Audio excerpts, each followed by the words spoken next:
You ever been on a flight where everything feels just a little off, like the air's too tight, the lights too dim, and someone's watching you just a bit too close? That's how it started for Marcus Tate, a 17-year-old kid from a small Ohio town, sitting in the back of Skypulse Flight 719, headed to San Verano for a tech conference he'd clawed his way into. His phone beat up, screen cracked, but still kicking was his lifeline, stuffed with code he'd spent nights perfecting, a project that got him a scholarship seat to present his work, something about disrupting surveillance systems, real genius stuff. Marcus was just trying to plug in his phone, battery down to 4%, barely hanging on. He leans over to the galley, polite as hell, asks this flight attendant, Carl Hensley, big guy, slick back hair, name tag gleaming like it's his badge of power if he can use the outlet for a sec. Carl turns, sizes Marcus up, hoodie, worn backpack, brown skin, and his face twists into this smirk, like he's already decided who Marcus is. This ain't your personal charging station, kid, he snaps, loud enough for heads to turn. You think you can just roam around like you own this plane? Marcus freezes, fingers tightening around his phone, his voice soft but steady. I just asked to charge it, sir. Didn't mean any trouble. Carl steps closer, too close, coffee breath and all, and says, I see kids like you all the time, thinking the world owes you something. Man, you could feel the air shift. Marcus backs off, slides into his seat, row 22, heart pounding but face calm, like he's used to swallowing this kind of crap. He's not just some teenager. He's been coding since he was 12, building systems to protect people like him from people like Carl. But that moment, that smirk, it's a spark, and Marcus is a fuse. An hour in, the plane's cruising, but the vibe's all wrong. Carl's strutting the aisle, serving drinks with a fake smile, skipping Marcus's row like he's invisible. Marcus doesn't flinch, just opens his phone, 1% battery now, and checks his notes lines of code, a project called Shadowpulse. He's headed to pitch it at the San Verano Tech Summit, a big deal for a kid who grew up in a town where nobody believed he'd amount to much. Then, Carl passes by again, eyes locking on Marcus's phone, and without warning, he snatches it, slams it against the armrest. The crack echoes like a gunshot. Now you got nothing. Carl sneers, tossing the shattered pieces to the floor, glass and circuits glinting like broken dreams.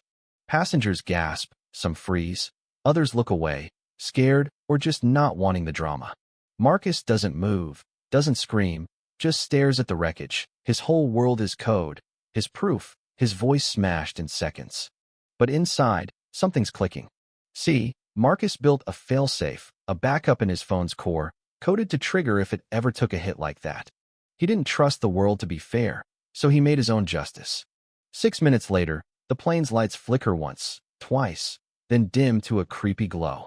The screens on every seat blink black, then flare back with a symbol, a sleek, eyeless raven, pulsing like it's alive. A low hum cuts through the cabin, not the engines, something else, something Marcus knows. His shadow pulse is awake. Up front, Carl's tablet goes haywire, flashing a countdown. 459, 458, 457. He jabs at it, cursing, sweat beading on his forehead, but it's locked, answering to something or someone else. In row 15, a guy named Ethan Cole, a quiet tech contractor who's been watching this whole mess, leans forward. He knows that raven. Years ago, he saw it in a dark web forum, tied to a coder called Nightshade. Ethan's eyes meet Marcus's, and he nods, just once, like he's saying, I see you. Then the screens shift. It's not ads or safety videos, it's footage, grainy but clear, from the airline's own cameras. Carl's face, over and over, harassing passengers, mocking them, targeting anyone who didn't fit his idea of normal. Timestamps, dates, flight numbers, it's a digital indictment, and it's playing for everyone to see. Passengers murmur, some angry, some horrified, as the truth hits. This isn't one bad day. It's a pattern buried by Skypulse for years. Carl storms back, face red, screaming, turn it off. You're all being played. He lunges at Marcus, grabbing his hoodie, but Ethan's faster, stepping in, wrenching Carl's arm back. You heard him. A passenger growls, a big guy in a flannel shirt, standing now. We saw it. Others rise, a quiet crowd turning into a wall. Carl stumbles back, the fight draining out of him, his tablet still ticking down. 410, 409. In the cockpit, the pilots are freaking out, locked out of their own systems, the Raven icons staring back from their screens.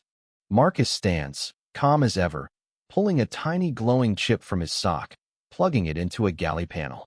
The lights steady, but the screens keep playing, now showing encrypted chats Carl and other crew members joking about breaking passengers like Marcus. Ethan leans in, voice low. You turned their system into a confession booth, didn't you? Marcus nods, barely a whisper. They wanted to erase me. I just let them show who they are. The plane lands in San Verano, and it's chaos cops, feds, reporters swarming the tarmac. Marcus's chip sent a dossier, untraceable, to every major outlet, exposing Skypul's dirty secrets.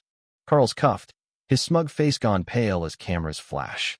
Passengers step off, not just travelers anymore, but witnesses, some ready to speak up about their own stories.